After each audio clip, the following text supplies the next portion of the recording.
Good morning all of you.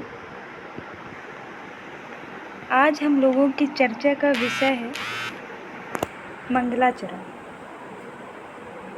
मंगलाचरण क्या है?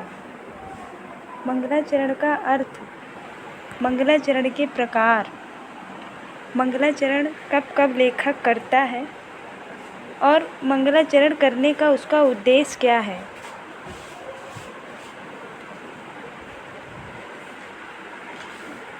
मंगलाचरण कार्य आरंभ के पहले लेखक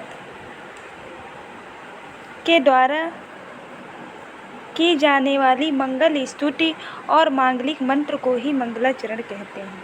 ग्रंथ के आरंभ में लिखा जाने वाला मांगलिक पद ही मंगलाचरण कहलाता है।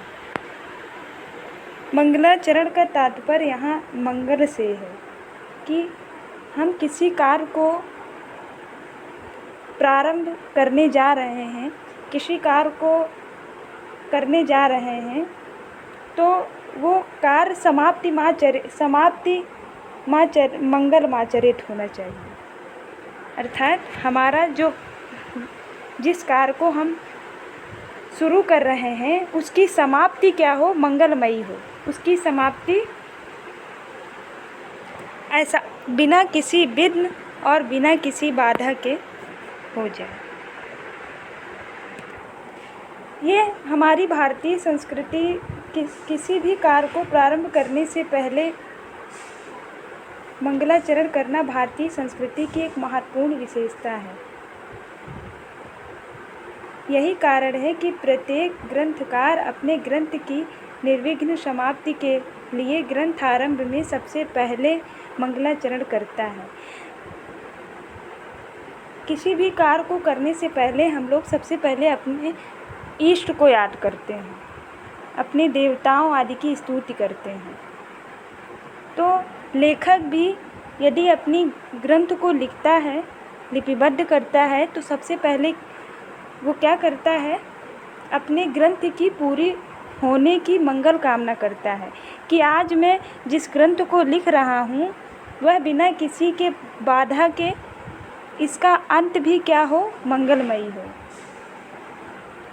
तो मंगलाचरण के 3 प्रकार होते हैं, अर्थात मंगलम त्रिविधम, कि मंगलाचरण 3 विधियों से किया जाता है। पहला है नमस्कारात्मक मंगलाचरण, दूसरा है आशीर्वादात्मक मंगलाचरण और तीसरा प्रकार है वस्तु निर्देशात्मक मंगलाचरण।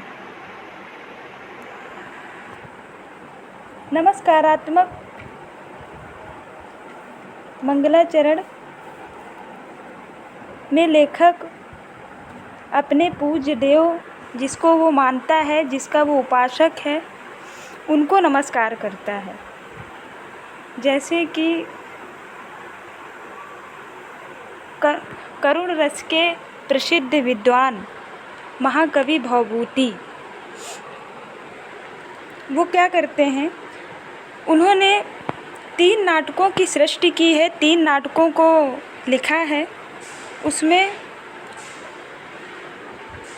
उन्होंने उत्तर रामचरितम, जो वाल्मीकि रामायण के उत्तर कांड से लिया गया है, उत्तर रामचरितम में उन्होंने क्या किया है, नमस्कारात्मक मंगलाचरण करते हुए अपने ग्रंथ का शुभारंभ करते हैं।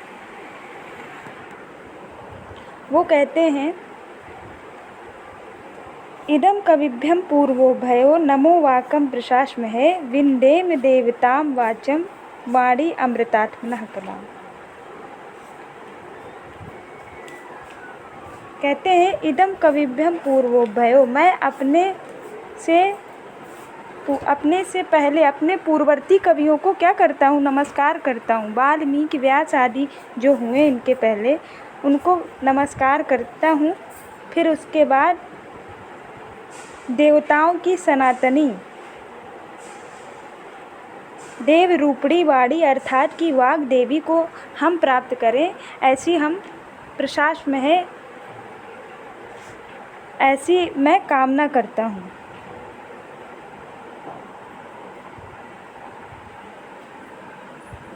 तो ये नमस्कारात्मक मंगलाचरण हो गया।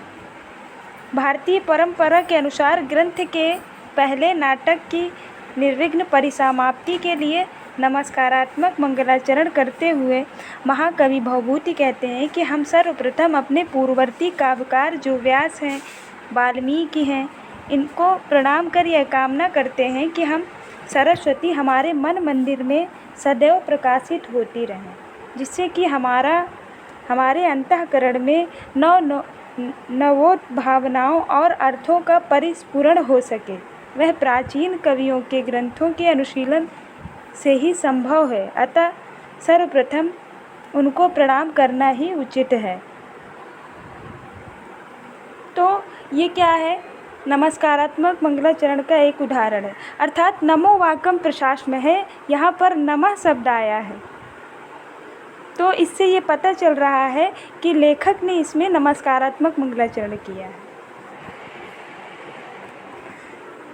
अब आते हैं आशीर्वादात्मक मंगलाचरण। आशीर्वादात्मक मंगलाचरण किसे कहते हैं?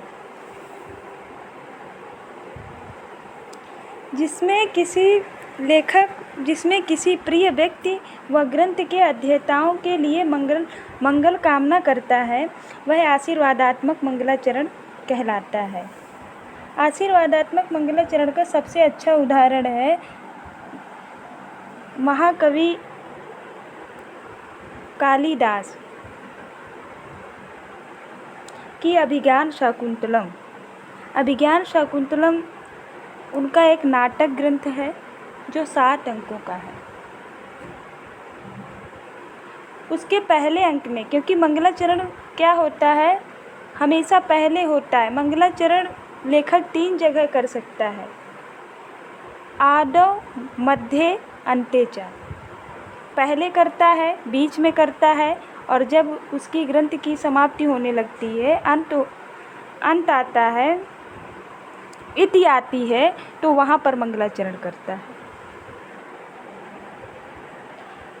आशीर्वादात्मक मंगलाचरण में जैसे कालिदास लिखते हैं, या सृष्टि इष्टुरधा वहति विरुहुतम या हविर्या चाहोत्री या दे कालम विधत्ता श्रुति गुणा या स्थिता व्याप्य विश्वम या माहु सर्व बीज प्रकृति रीति यया प्राणिना प्राणवंता प्रत्यक्षाभि प्रपन्न स्तनुभिर्वतु वा वस्ताभिरिष्ठाभिरीसा।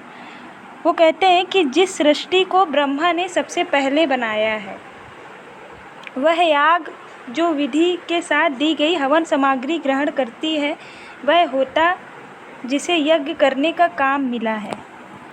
वह चंद्र सूर्य जो दिन और रात का समय निर्धारित करते हैं, वह आकाश जिसका गुण शब्द है और जो संसार भर में रमा हुआ है, वह पृथ्वी जो सब बीजों को पैदा करती है, वो वायु जिसके कारण हम सब लोग जी रहे हैं।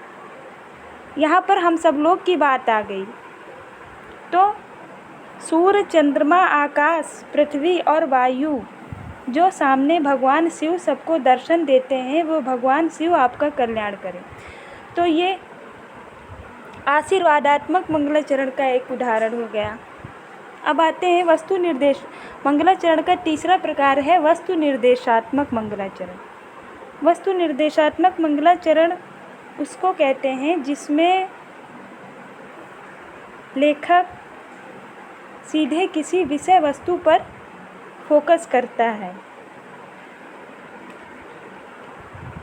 न तो वह किसी अपने देवता को नमस्कार करता है और न ही किसी का आशीर्वाद प्राप्त करता है, बल्कि वह क्या करता है, अपने पूरे जो ग्रंथ जिसको लिख रहा है, जिस नाटक को लिख रहा है, उसका पूरा सार जो होता है वो वस्तु निर्देशात्मक उस मंगलाचरण में रख देता है। जैसे वस्तु निर्देशात्मक मंगलाचरण का सबसे अच्छा उदाहरण है महाकवि भारवी का जो किरात अर्जुनीयम है, जिसमें 18 सर्ग हैं। उन्होंने अपने किरात के पहले सर्ग में मंगलाचरण किया है वो वस्तु निर्देशात्मक मंगलाचरण है। श्रियं कुरुणमाधिपस्य पालनी प्रजा सुवृत्ति यमयंक वेदितुं सावर्णलिंगे विदितर समाययो युधिष्ठिरम द्वैत वने वने च। ये कहते हैं कि कुरु देश के राजा दुर्योधन की राजलक्ष्मी का पालन करने वाली प्रजा विषयक नीति को जानने के लिए युधिष्ठिर ने जिस गुप्तचर किरात को नियुक्त किया था, सावर्णलिंगे विदितर समाययो, ब्रह्मचारी के वेश को धारण करने वाला, वह किरात वनवासी भील दुर्योधन के संपूर्ण वृत्तांत को जानकर दैत्यवन में युधिष्ठिर के पास लौट आया। तो ये वस्तु निर्देशात्मक मंगलाचरण है। ये मंगलाचरण का तीसरा प्रकार है। इस प्रकार आज हमने मंगलाचरण के विषय में चर्चा किया है कि मंगलाचरण का अर्थ क्या है, मंगलाचरण के प्रकार क्या हैं और लेखक मंगलाचरण क्यों करता है, इसके विषय में चर्चा की है।